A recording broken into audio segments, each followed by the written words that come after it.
Welcome to the Northern Spotted Owl Plan Review Training. The primary goal of this video is to facilitate an improved understanding and train harvest document review staff on how to review NSO information in plans. Specifically, an overview of NSO plan review to provide review agencies the tools to review harvest documents to determine if federal or state take will be avoided, while abiding by all regulations and statutory timeframes established under the forest practice rules. The secondary goal of this video is to provide review staff guidance and direction to ensure everyone is able to confidently provide consistent and accurate information to plan proponents, the public, and other stakeholders about the review process and agency responsibilities.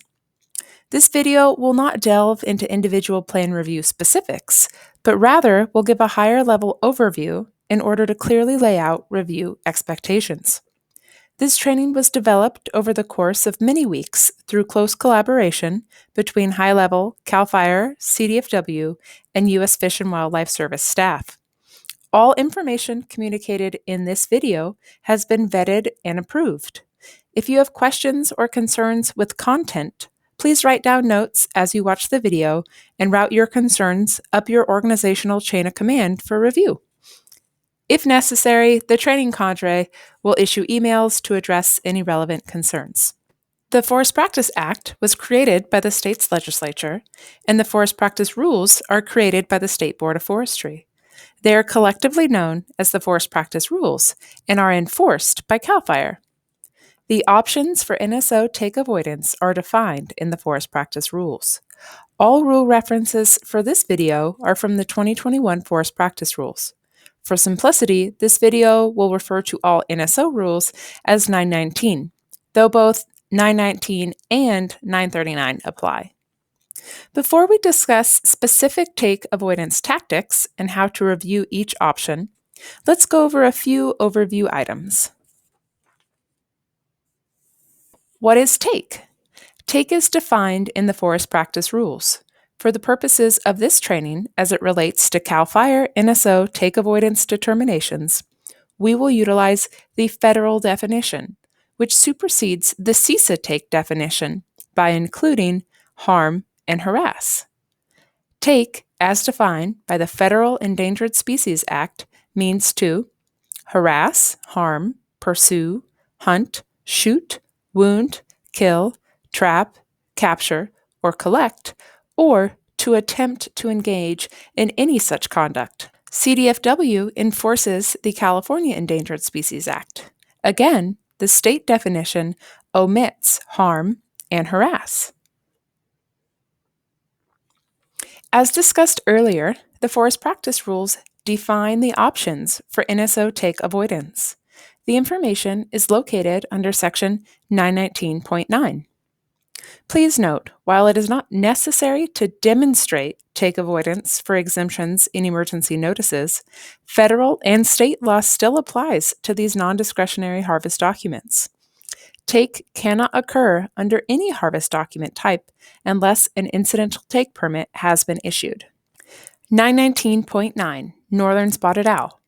Every proposed timber harvesting plan, NTMP, WFNP, conversion permit, Spotted Owl Resource Plan, or major amendment located in the Northern Spotted Owl Evaluation Area or within 1.3 miles of a known Northern Spotted Owl Activity Center outside of the Northern Spotted Owl Evaluation Area shall follow one of the procedures required in subsections A through G below for the area within the THP boundary as shown on the THP map, and also for adjacent areas as specified within this section. The submitter may choose any alternative, A through G, that meet the on-the-ground circumstances. The required information shall be used by the director to evaluate whether or not the proposed activity would result in the take of an individual Northern Spotted Owl. When subparagraphs A, B, C, or F are used, the director, prior to approval of a THP, shall consult with an SOE and conduct an independent review. An SOE may aid the RPF in fulfilling the requirements within Subdivision G. The SOE may make written recommendations regarding whether the retained habitat, configuration, and protection measures proposed in the THP will prevent a take of the owl. In consultation with the SOE, the Director may adjust standards established by this section based on site-specific circumstances in a manner which is consistent with information collected on owl behavior in California and the prohibitions of the Federal Endangered Species Act. What is a spotted owl expert, or SOE? An SOE is a title codified in the Forest Practice Rules for a spotted owl expert. Individuals must meet educational, field experience, and qualitative analytical skill criteria relating to NSO in order to apply for the title of SOE. The applications are routed through CAL FIRE and then sent to both CDFW and the service. Once an individual is granted the title of SOE, it is expected these individuals have the expertise, experience, and professionalism to make NSO take avoidance determinations. This will be especially important to remember when we discuss the concept of presumed competency later in the training. Unlike the license for a registered professional forester, or RPF, there is no codified process or licensing requirement for wildlife biologists. However, both private and agency staff individuals are eligible to apply for the title of SOE. Now that we have defined when activities must comply with the forest practice rules and what those rules are for NSO, let's discuss agency roles and responsibilities. Per the 2021 CEQA Guideline Definitions section, lead agency is defined as the public agency which has the principal responsibility for carrying out or approving a project which may have a significant effect upon the environment. For Harvest Plan Review in California, CAL FIRE is the lead agency. Responsible agency is defined as a public agency other than the lead agency, which has responsibility for carrying out or approving a project. For wildlife resources associated with Harvest Plan Review in California, CDFW is a responsible agency. Trustee agency is defined as a state agency that has jurisdiction by law over natural resources affected by a project that are held in trust for the people of the state of California. For wildlife resources associated with Harvest Plan Review in California, CDFW is a trustee agency. In regards to plan review, the Forest Practice Rules further clarify responsible agency interaction with the lead agency. Per 4582.7e, upon the request of a responsible agency, the Director shall consult with that agency pursuant to this chapter, but the Director, or his or her designee within the department, shall have the final authority to determine whether a timber harvesting plan is in conformance with the rules and regulations of the board, and with this chapter for purposes of approval by the department. For every timber harvesting plan within the range of the NSO, the CAL FIRE Director is ultimately responsible for the take avoidance determination. Now that we have defined the overarching agency roles, let's delve a little further in jurisdiction responsibility. Per 898.2, one of the conditions requiring return of a plan is if implementation of the plan as proposed would result in the taking of an individual northern spotted owl, prohibited by the Federal Endangered Species Act. The jurisdiction to return a plan or to ask questions requesting additional protection measures or mitigations is only appropriate when one of the following take conditions applies. 919.10, Take of northern spotted owl.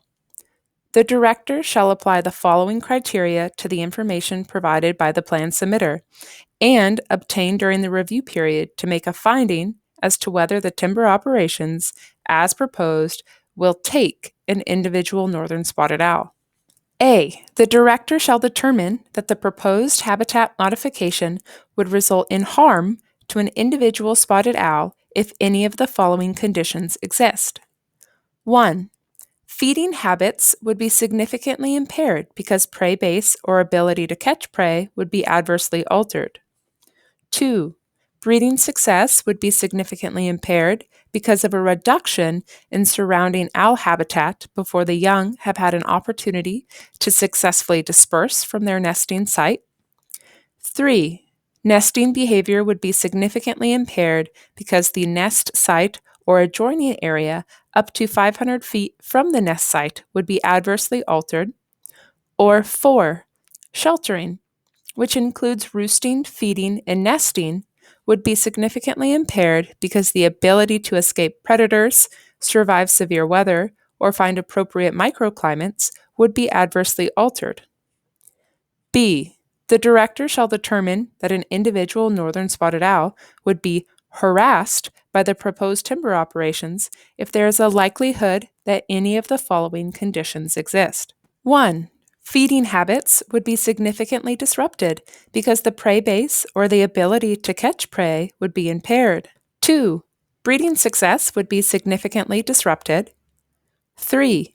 Nesting behavior would be significantly disrupted because activities would be conducted within 500 feet of a nest site. Or 4. Sheltering, which includes roosting, nesting, or feeding, would be significantly disrupted because the ability to escape predators, survive severe weather, find appropriate microclimates would be adversely altered. Reviewers are looking to agree with plan proponents to a reasonable level of certainty that their analysis of take avoidance is valid at the state and federal level. Project reviewers should be able to connect the dots to adequately assess that take will be avoided. Another professional should be able to assess the same information and come to the same or similar conclusion. The idea of reasonable level of certainty will be especially important when we discuss the topic of presumed competency later in the training. Further, if the director or his or her designee determines the proposed operations will result in the taking of an owl, in order to return the plan, they must provide the plan submitter with the following. The same applies to review questions requesting additional mitigations for NSO take avoidance.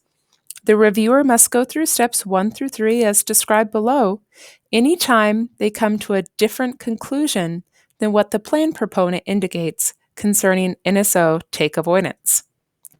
C. If the director concludes that the proposed operations will result in a taking of the owl, he or she shall provide the plan submitter with the following information. 1. The reasons for the determination, including an analysis of the factors set forth in this section. 2. The information which was relied upon and which was instrumental in making the determination. And 3. Recommendations for minimum modifications to the proposed operations which would be necessary to bring the impacts to a level at which take would not occur.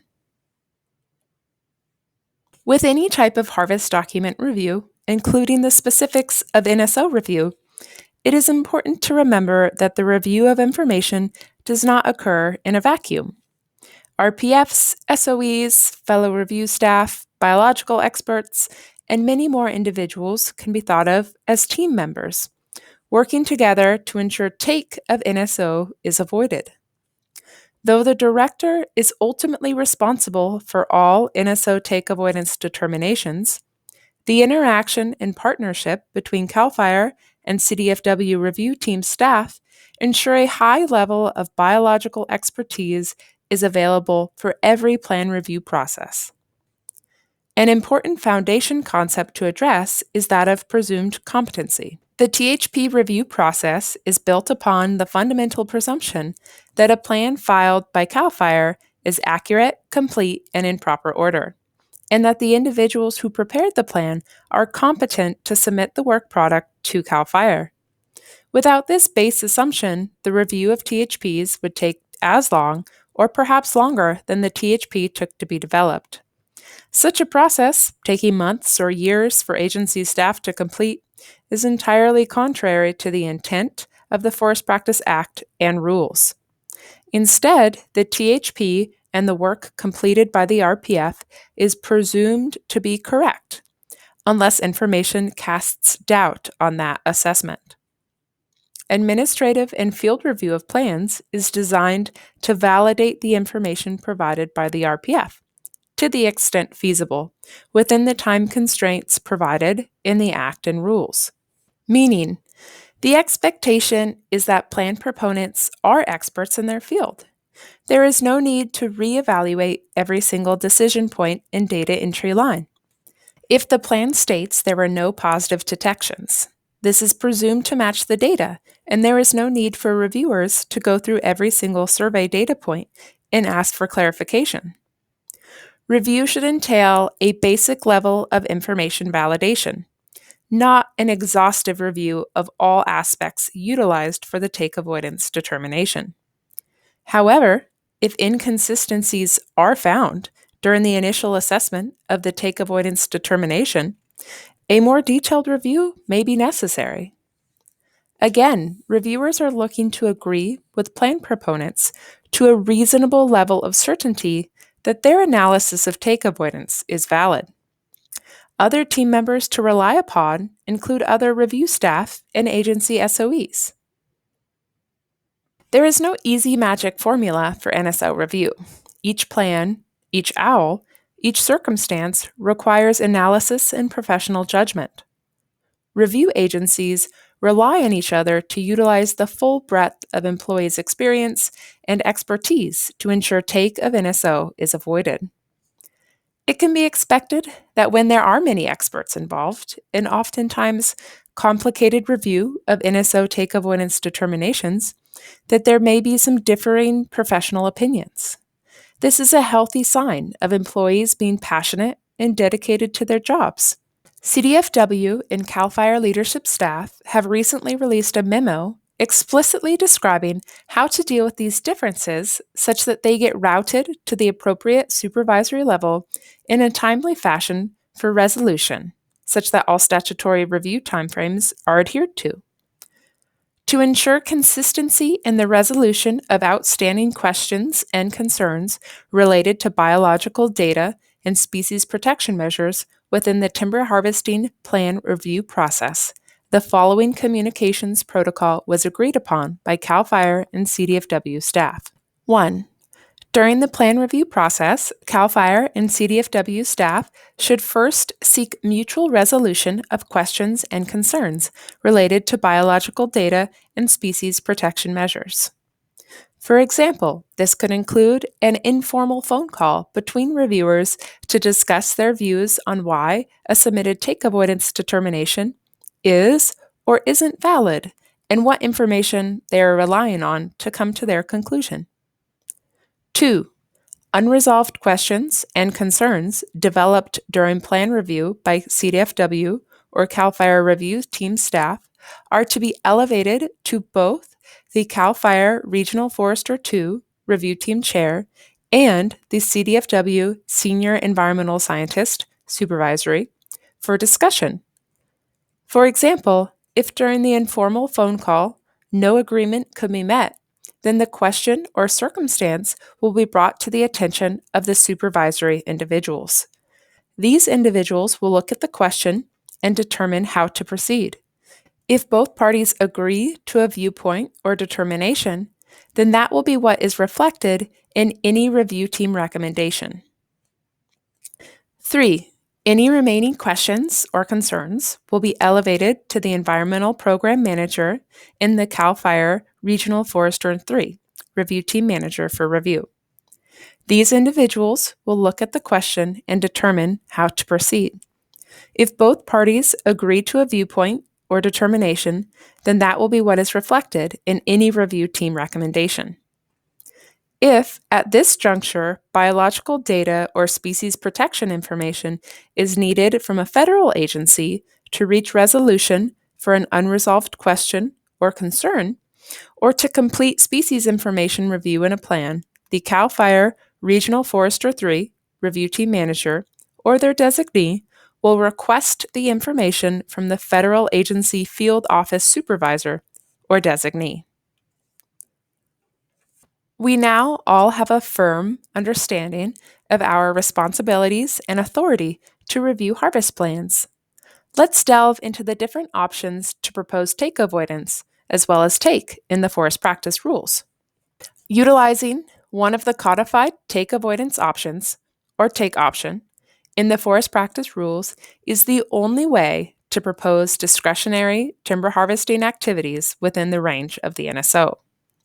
This overview is not exhaustive. Specifically, it will not go through 919.9b.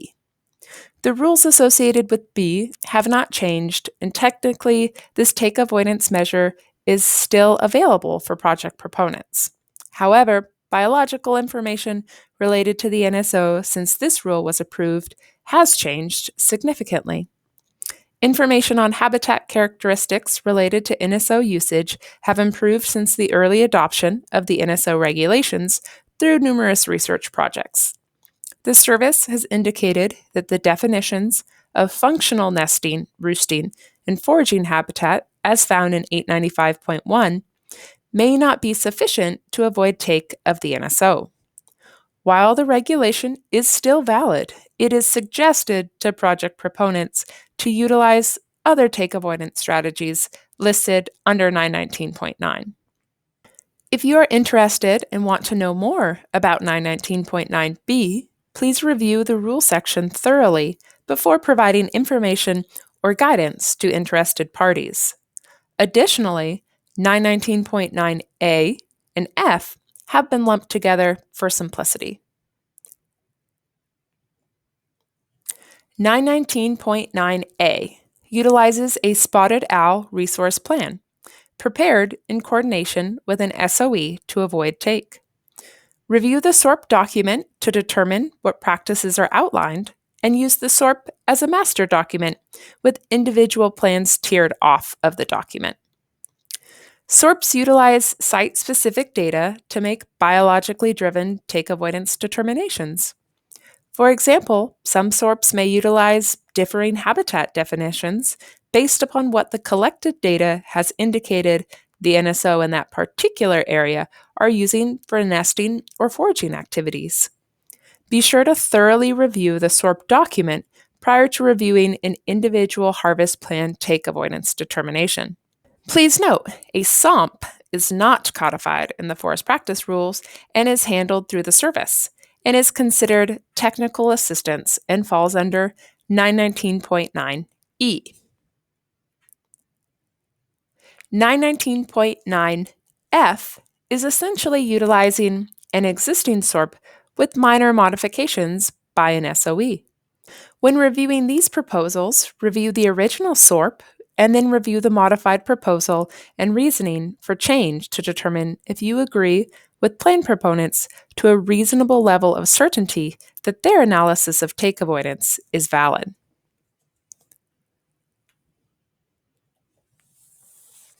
(919.9c). This strategy is utilized when there are no NSO present. This is a fairly straightforward option to review. Though utilized mainly near the eastern extent of the NSO range, there is nothing to preclude its use on the coast if the data indicated so.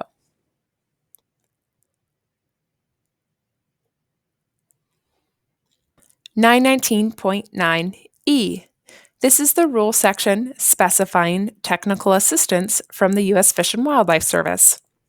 From a review standpoint, they are quite simple. Check to see if the TA is current and if the plan area is covered within the TA letter, and then move on.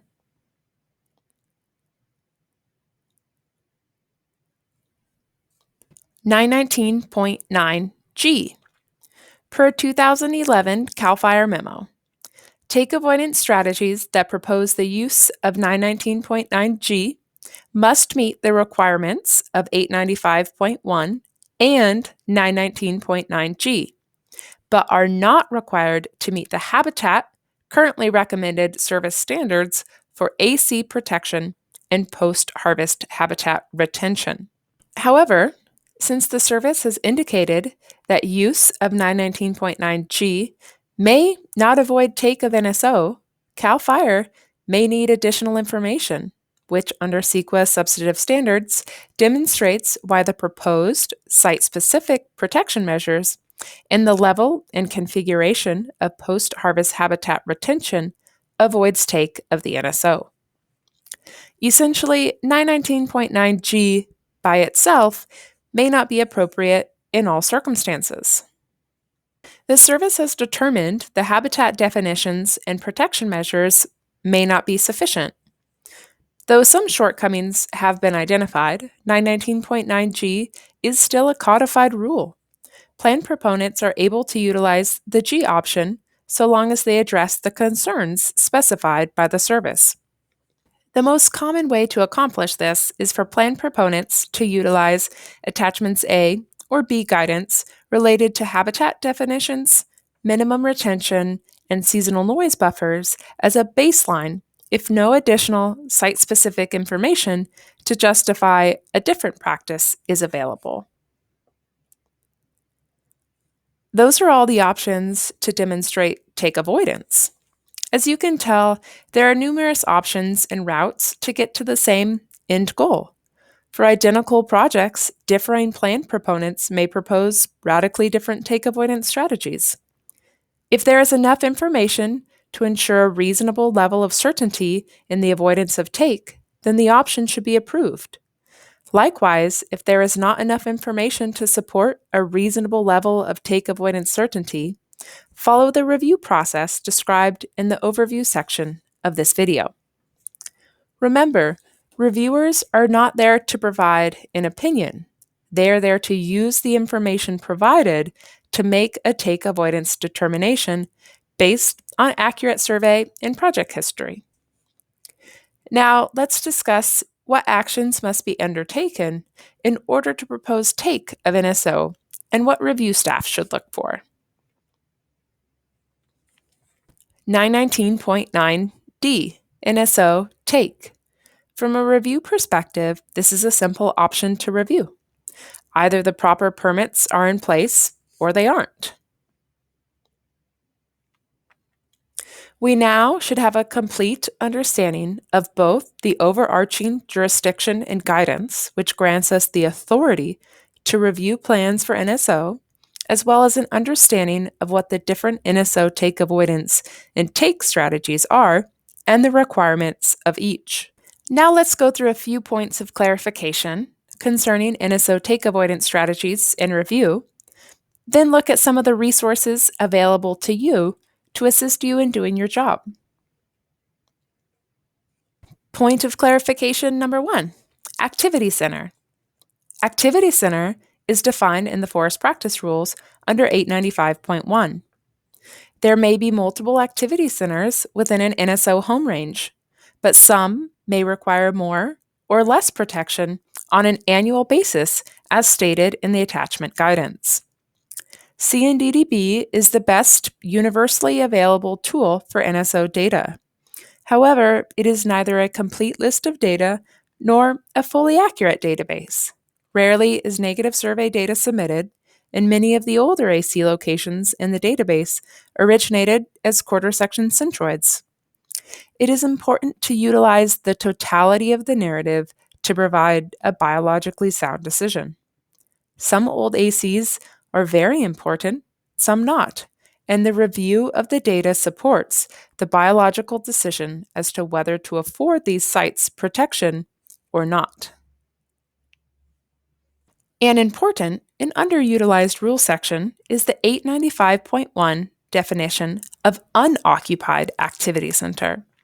The director or his or her designee may make the determination that an AC is unoccupied when a plan proponent provides biologically sound data to justify that no protection is necessary at the AC to avoid take of NSO. Abandonment of an AC is different than an unoccupied status of an AC. In the 2008 U.S. Fish and Wildlife Service Technical Assistance Memo, the service states they do not rely on 3 years of negative surveys to make an abandonment determination. They consider the potential for reoccupancy given current habitat conditions, history of management, and survey history, among others, particularly given that studies indicate NSO may use multiple sites within their home range and reoccupy areas that haven't been utilized for more than 3 years. An abandonment determination should be based on robust information detailing why reoccupancy of a site is unlikely, whereby the site will then be depicted as abandoned in the spotted owl database. Unoccupied status is codified in the Forest Practice Rules in 895.1, along with how an AC is established. Unoccupied status of an AC is based on 3 years of negative surveys at a site, barring other evidence to the contrary. The CAL FIRE director makes the determination of unoccupied status, and the AC will not be considered an AC. However, it remains depicted as an AC in the Spotted Owl database. In summary, a status of temporarily unoccupied is a determination made by the CAL FIRE director for a specific plan. A formal abandonment determination is not made by CAL FIRE. It is typically made by the service. A few examples of past 895.1 applications with and without technical assistance agreements have been provided to you as part of this training to orient you to potential situations and show past determinations. The first example we will discuss is for Shasta 0033. Data tables show singles and many negative surveys. There had been a series of technical assistance letters indicating unoccupied status over 7 to 10 years. Habitat was present in the project and assessment area. No evidence of territorial pairs or resident singles was found, and the proposed silviculture maintained the habitat. After reviewing the information and looking at the totality of the narrative, it was determined by CAL FIRE and agreed upon by the service that per 895.1, Shasta 0033 was not an AC in need of protection to avoid take. For the THP in question, no protection measures were necessary for Shasta 0033. The next example is from the coast region and discusses technical assistance provided for an NTMP. Within the TA, not all nest sites were given equal protection. The application of this TA can be seen in the 2015 NTO, in which unrestricted selection harvesting was allowed through an older nest site. This is illustrated again in another TA for a coastal NTMP. This example is with a 2016 NTO. The overarching message is that not all nest sites and not all ACs need identical protection. Point of clarification number 2. Attachments A and B apply only to California and have been provided as guidance by the service to CAL FIRE in order to make NSO no-take determinations. Applied as is, without site-specific measures, the service has determined these provide an effective no-take strategy. Through memos and letters provided by the service associated with the attachments, the service recognizes the attachments are guidelines as tools to determine take avoidance and not required approaches. The service further encourages timber harvesting reviewers to assess each plan based on their site-specific conditions and under the broader context of the guidelines. The attachment guidance is not required by law. However, it is a scientifically vetted and defensible method of avoiding take. Utilizing attachments A or B is a way to demonstrate take will not occur. However, this does not mean that not utilizing attachments A or B will result in take. Plan submitters should be prepared to clearly exhibit take of NSO as being avoided, and plan reviewers should be prepared to assess those proposed measures and/or provide additional measures or modifications to meet take avoidance. Attachments A and B are meant to provide guidance so that even an individual with little to no background in NSO, with no previous survey information or data, is able to confidently make a no-take determination. The guidance encourages plan proponents to utilize site-specific data to guide professional judgment to make proposals and determinations specific to each individual area. For example, it may be entirely appropriate to allow year-round use of a road within the 1/4 mile buffer of an active AC, based on topography, traffic patterns, and/or other pertinent variables. Alternatively, this may not be an appropriate proposal based upon the same criteria. When proposing site-specific take avoidance measures, it is the plan proponent's responsibility to gather information, look at the circumstance, use biological information, and professional judgment to make a defensible argument. Negative survey data is an excellent way to justify a proposal. If there is not sufficient data to justify a site-specific proposal, then project proponents should gather additional survey data or consider not utilizing a site-specific measure. As stated earlier in the training, reviewers are not there to provide an opinion. They are there to use the information provided to make a take avoidance determination. Again, reviewers are looking to agree with plan proponents to a reasonable level of certainty that their analysis of take avoidance is valid. Point of clarification number 3. Tips for drafting an effective and meaningful review question. A common source of feedback between the RPF community and review staff is confusion over the intent and meaning of review questions. It is important to keep the overall goal in mind while drafting a review question. Clear and concise, rule-based recommendations. Each question needs to have a rule reference or be utilized to address information inconsistencies or typos which change the intent of the plan information. If you find yourself writing questions addressing personal opinion, stylistic concerns, this is not an appropriate question and should be deleted. For general questions, a rule of thumb to help guide recommendation drafting is to keep most recommendations under 2 sentences. If you're unable to clearly state what is wrong and what your question is within 2 sentences, then you may need to redraft your recommendation, focusing on being clear and concise, or you may need to make it into 2 different recommendations. Another commonly underutilized method to gather clarity and determine if practices are in conformance with the rules is to ask a PHI inspector question as opposed to making a recommendation to the RPF. As part of this training, documents have been provided to you to assist in NSO review. As discussed earlier in the training, review agencies should rely upon the 2021 Communication Protocol when issues arise which require interagency resolution. A copy of the full document is included for your reference. Another helpful document is a compiled PDF with the forest practice rules, attachments A and B, as well as other pertinent memos and documents compiled by CAL FIRE biology staff. The last item distributed as part of this training are some examples referenced in this video.